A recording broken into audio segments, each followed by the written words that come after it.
Hailing from the very late 90s from Medarot 4 and Medarot R, it's everyone's favorite high mobility and high power Son Wukong type. It is GKD00 Gokudo, with a kit of Fight Boost, Double Break Hammer, Biped Legs, and the leg ability of Acrobatics, which passively buffs his evade stat just by having the leg equipped on the build. Now, Gokudo is a model that has been in Medarot S since the very beginning, and as such has made his place very well known and very well loved as a heavy punish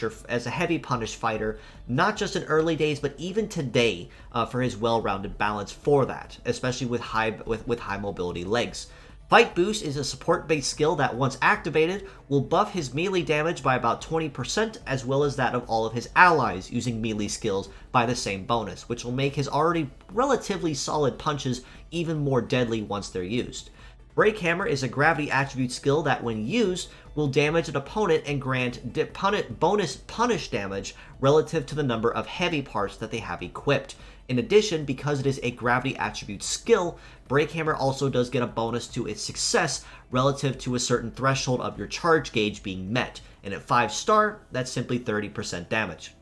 Now, Break Hammer does come with a particular weakness though, which does make it tricky, well, not necessarily tricky to use, but just as something to pay attention to. And that is, in trade for it being such a well-rounded skill, while you're in cooldown,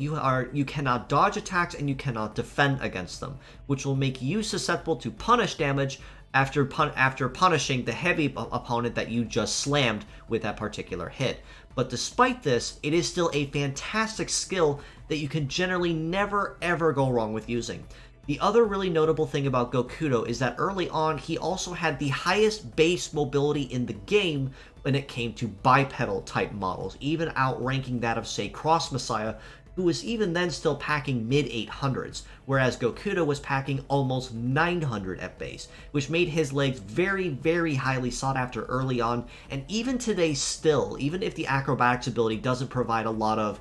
additional actions or bonuses, for lack of a better term, just for the high base mobility alone makes it a very highly sought after leg you will honestly love using and never ever go wrong with using, even if they can only support one heavy part. Now, across the board, Gokudo as an agile fighter is somewhat squishy. Not necessarily to say that he's like a glass cannon or he's got paper armor, but he definitely is kind of lacking a little bit in terms of in terms of being able to tank hits decently well. In trade of choosing to specialize in high evade and high mobility instead to rush the target and kill them or cripple them before they even have the chance to strike him back. That being said, as a pure set score, I do have to rate him a very solid 7 out of 10, not just for rookie Medarotters as the best friend for heavy punish, but also even to the veteran, where even in EX trials or even just in conventional teams, his parts you can use absolutely anywhere, and even by himself, say for pure set only EX trials, he is wonderful for anyone that is in need of heavy punish, say for instance, God Emperor's EX trial or anything of the like that's triple heavy. He will absolutely shred them with no ifs, ands, or buts about it, and serve faithfully as that dedicated heavy punish on your team. As mixed parts, absolutely higher than that, I have to rate at an 8.5 out of 10. Even though Fight Boost may not be something you use super often, if at all, unless you're going with a specifically melee-based team, Break Hammer, because he is not using any heavy parts, is very flexible, so you can fit it anywhere in a team very easily. And then his legs, of course, like I mentioned, with the high base mobility and the extra bonus to his evade will mean that as long as he's not in a no-dodge state from Break Hammer, or even anyone else that's using his legs, he's going to have a pretty solid time not just outrunning most targets, but also have a pretty good chance at even dodging or grazing a lot of incoming attacks.